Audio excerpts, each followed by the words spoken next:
Republicans on Capitol Hill mostly silent after the convictions of Paul Manafort and Michael Cohen and that bombshell admission from Michael Cohen in court, the accusation that President Trump directed him to break the law to make a hush money payment in order to help win the election.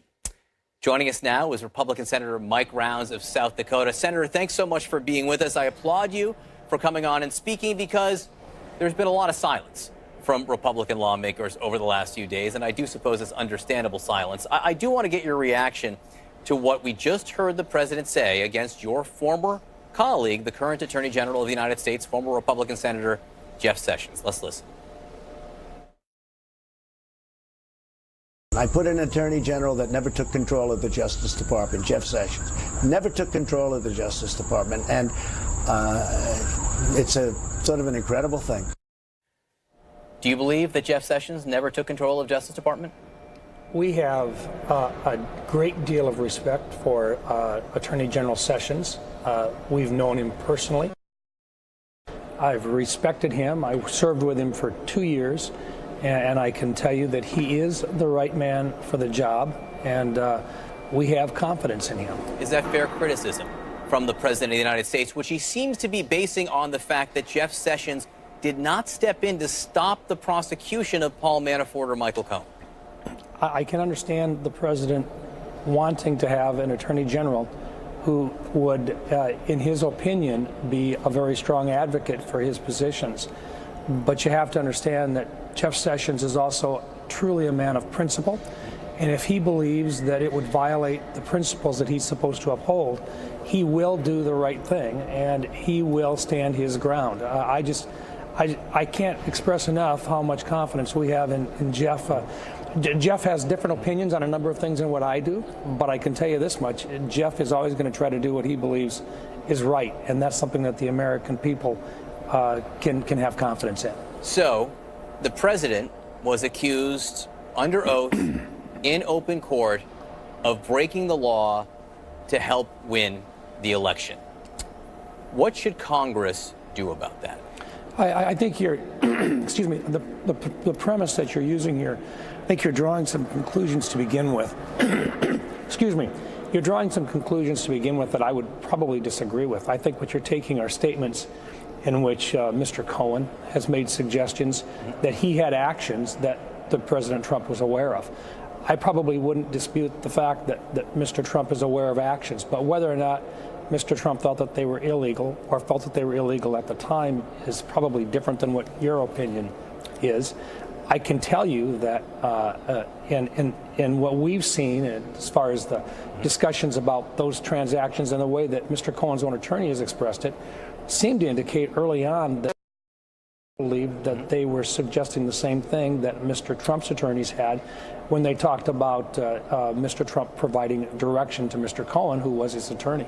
I actually don't have an opinion on whether or not the president directed Michael Cohen to do so or not. What I do have is an opinion about what Michael Cohen said out loud under oath in court. He said he was directed by the president of the United States. I also have read the Wall Street Journal today, which says that David Pecker, a friend of the president, chairman of AMI, has told prosecutors under oath about the nature of these deals, including Mr. Trump's knowledge of them. So I'm just basing my opinion of what was said on what I'm reading here. I don't know whether it's true or not, and I'm not sure you do either. The question is, should Congress try to find out?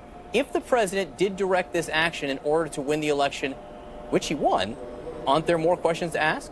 If Mr. Cohen's attorney was correct in stating that they believed that they were stating the same facts that Mr. Trump's attorneys were stating earlier, then there doesn't seem to be a disagreement as to the direction that was provided.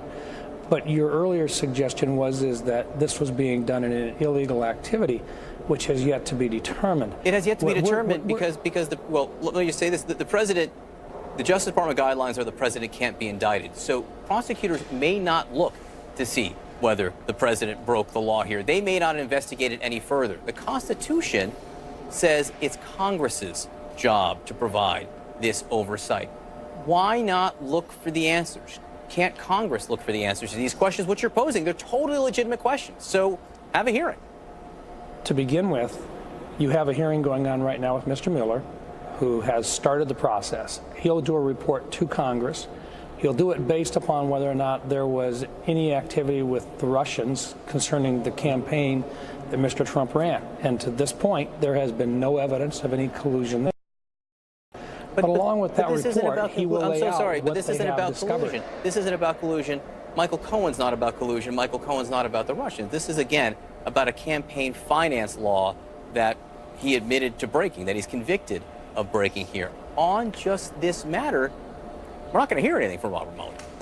There's a difference between being in violation of a campaign finance law, which in many cases is settled on a civil side.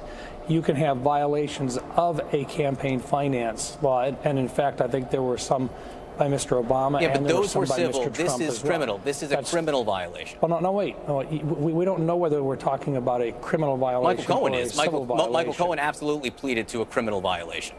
Well, but Mr. Trump did not. Mm-hmm. And so what you've got is Mr. Trump suggesting very clearly that he had provided, through his attorneys, that he had provided direction to Mr. Cohen.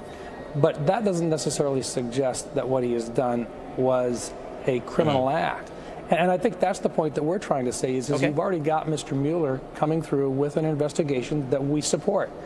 Let's get that investigation completed. I know, and you've been very supportive of the Mueller investigation and getting it completed. You have been very public about that. Two very quick questions, because I am running out of time.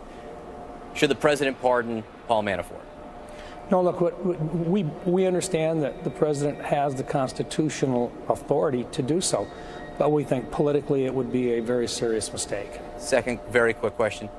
Do you believe the president? Share again now, you're saying, do I believe the president? Do you believe what the president says when he talks about what happened with Michael Cohen? Do you believe him? I think the president has a way of expressing things to where there is doubt in what he is telling us. And I think just as many people across the United States want to see this president succeed, he's trying to get done, most of them are willing to look at this and saying, look, a lot of the discussion that he's having is a coffee clutch conversation with us. And we're prepared to understand that sometimes Mr. Trump will share things that are favorable to him. And that's a part of what they, when they elected him, they knew that. And at the same time, they're saying, look, for the most part, we like his policies. We want him to be successful. We want to continue to support him. And we think that the president long-term is doing what he believes is right for the country. That's not a yes. When I asked you if you believed in this matter, you didn't say yes. But I appreciate you joining us this morning. As I said, not a lot of Republicans willing to come out and speak about this. You are one of them. So thank you, Senator Brown.